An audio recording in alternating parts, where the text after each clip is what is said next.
Kadir gecesine kavuşmuş şu ömrümüzü haram ve günah gecelerine döndürme ya Rabbi. Allah'ım ne olur bizi bağışla. Allah'ım ne olur bizi affet. Allah'ım ne olur bizi affet.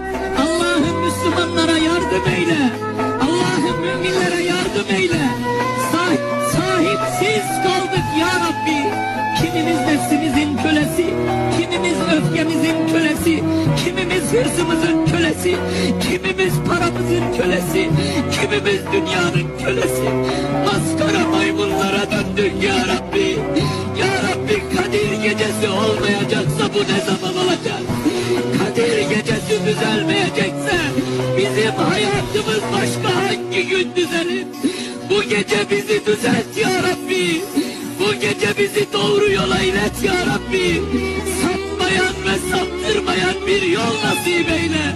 Allah'ım ya Rabbi, şeytanlar ardınca gelse de bu geceden sonra bizi Kur'an'dan koparma ya Rabbi. Kur'an'dan ayırma ya Rabbi.